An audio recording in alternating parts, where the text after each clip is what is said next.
Hi there, everyone. So good to be back again at yet another Schools Now Conference 2022. I'm Rukshana Hassen from the Iman Academy Sri Lanka. So let's dive right into today's presentation title: The Power, the Purpose, and the Predicament of Data Literacy Post Pandemic. The year 2020 will be recalled as the year that changed everything: human behavior, consumer preferences, market dynamics, business operations, education, the educator, and the educated. These changes require attention, analysis, and rightful intervention. The influx of data that has been streaming our way has created a hub for information that can be used towards finding direction in these unprecedented times. And now, more than ever, leading with data matters. As leaders, we cannot afford to ignore the data that has sprung to life right in front of us. Information that consistent data patterns have been delivering. My attention was drawn towards a variety of new behavioral patterns in educators, students, and parents. Changes in the way they indulge in the teaching learning transaction, changes in the way they understood the requirement of a new norm. Now, what does being data literate mean? Well, it means understanding how to process the data, deal with its flaws, and shape it for one's own personal requirement. It takes great communicators to see through all the data and information, visualize and understand its hidden messages, and eventually communicate it to the rest ethically.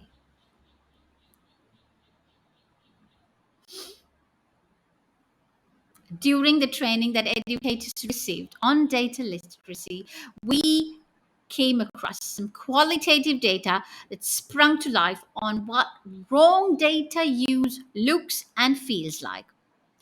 Number one, wrongful assumptions based on data.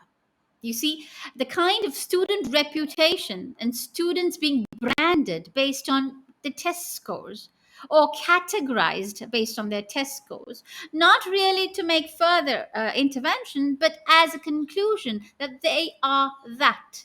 That's it. All right. Secondly, using data to sew into a solution.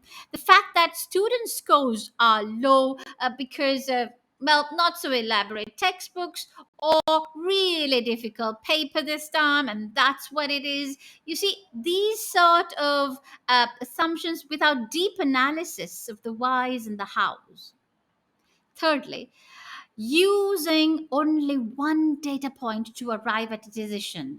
Now, a student is not just a test score, right? Several data points exist to derive one student's capabilities and efforts to overcoming academic stagnation. Fourthly, ignoring student privacy, insensitively displaying test scores and performances in a classroom bulletin board, or not taking privacy into consideration. Now, when I said now more than ever, leading with data matters, I really meant the kind of support that I can give as a leader to my team. So, based on the research by Dr. Anne Maria Faria from the American Institute of Research, here are some of the interventions that were applied during the period of 2 years. Number one, data infrastructure, making sure that there is a school information system that works and that teachers can access easily. Two, structured time for data review, making sure that teachers have time in their schedule for this purpose. Training and professional development, packing the PD sessions with the right knowledge and skill and continuous practice. Data coaches within the school building needed to be placed so that they have someone to turn to whenever they require direction. Principal leadership, The data driven decision making needs to be led by someone very, very positive about the usage of data. Here, as a result of these interventions, are the findings. How can professional learning sessions on data literacy change the way the educators inform instruction? Well, here is the power that we found out at the end of this research. At the Iman Academy, collaborative conversations, student focused and improvement driven data conversations infused by an open and trustworthy collaborative school culture. This led to the compilation of the No Child Left Behind and the No Subject Left Behind process using the data drive. Now, this takes into consideration the performance indicators of each subject, the student attitude and approaches towards those subjects. Okay. Now, when this has been taken into consideration, periodic schedules of data meetings with students and parents enabled closer interaction and focus on the gaps while paving the way to continuous improvement in a much timely manner. Data, the data drive. Secondly, allocation of time for review and remedial intervention. How can professional learning sessions and data literacy change the way educators inform instructions? Well, daily and consistent magnetic vibe to data that is all around.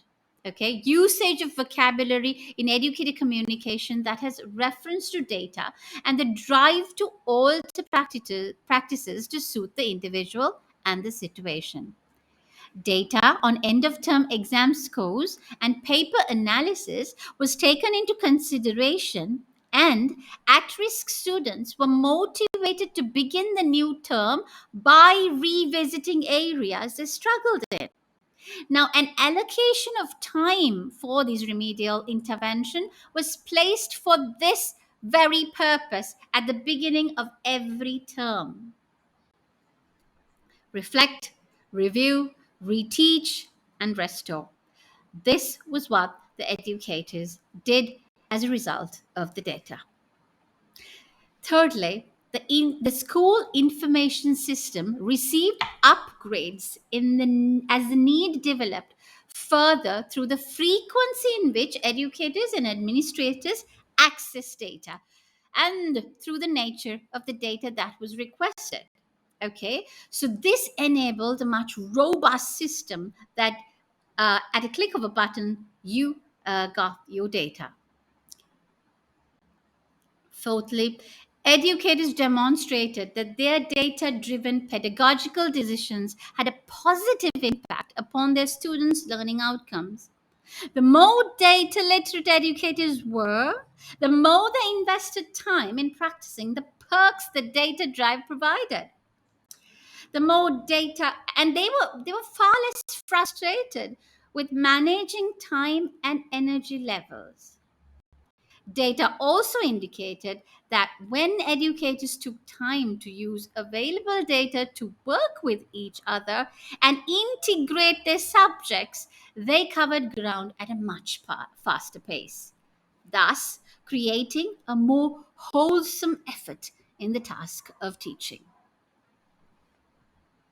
Now, let's look at some feedback from an educator. I've been a part of teaching primary grades for the last decade at Iman Academy using the centers in the classroom. I would say, particularly during the last couple of years, I have documented data of every student and how they independently perform at each learning center.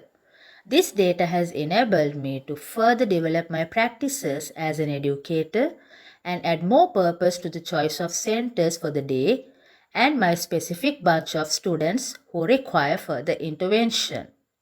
At the end of the day, I am happier feeling fulfilled because it's not just about covering ground with curriculum targets. It's about seeing my students make progressive strides despite the challenges they face in their everyday learning. When I look through the indicators, I gain a better understanding of how the next day should be. Accordingly, I plan my learning centers to balance out a behavioral issue alongside the development of a mathematical skill. When everything falls into the right place, I feel so rich in terms of the data I use to know my students better and give them a more enriching learning experience. All right, so here we come to the second research question being responded to. What were the challenges faced in the endeavor of embracing data literacy into the educator's routine? Well, the research definitely pointed out the struggles educators face in managing data and the long term practice they require to master data literacy. Educators were already using data to improve instruction. However, data collection and data analysis had no methodology to it, as it was intuitive, disorganized, and undocumented in the head process of assessing students. All right, so let's just hear another feedback given by one of our very own Google innovators. Educators cannot afford to miss out on maximizing the overwhelming amount of data that is available to them to make meaningful change. I took this up as a design challenge and looked for ways to come up with a solution that will change the lives of students and teachers alike. Indulging in data conversations with my team members gave me an insight to what drawbacks they face as educators to maneuver around the available data. Some of the challenges they faced were firstly, data was gathered in several different platforms and needed a centralized position to channel it towards best practices. Second, teachers needed practice as data communicators to make sure data interpretations reached the right people at the right time. And third, teachers were spending ample time and yet running out of time to cover ground because of the lack of data literacy that can save time and help focus on the significant areas. So I, with the help of my limited knowledge in coding, networked with my computer science colleagues to work out a solution that can change our lives for good. The data drone is work in progress to help us navigate the data to people and places that can transform learning and the learner. The data drone app will be able to centralize and update data while having the killer feature of filtering and automated analysis for impactful interventions. Meanwhile, we are manually sorting out data and grouping it according to categories. We are also creating a sort of a data magnetism to naturally be drawn towards data and immerse ourselves in a data driven culture. And now, the conclusion of this action research. The interventions in the action research were stepping stones to the embracing of a new skill in the teacher toolkit. The investment of time to continually practice data literacy proved to be a positive impact on teacher time and energy management, but most of all, to a more fulfilling endeavor of the teacher role. Drawbacks were mostly caused by ignorance and the lack of training about the various skills relating to data literacy. These skills sets being one, problem focused skills, such as knowing how to frame questions, identify problems, and to make informed decisions. Secondly, data focused skills, which include knowing how to access, generate, and interpret data. Thirdly, process focused skills, which include knowing how to engage in collaborative inquiry and to evaluate cause and effect. Thus, the power, the potential, and the predicament of data literacy are indeed all stepping stones to making meaningful change because it matters to students more than ever. Thank you very much.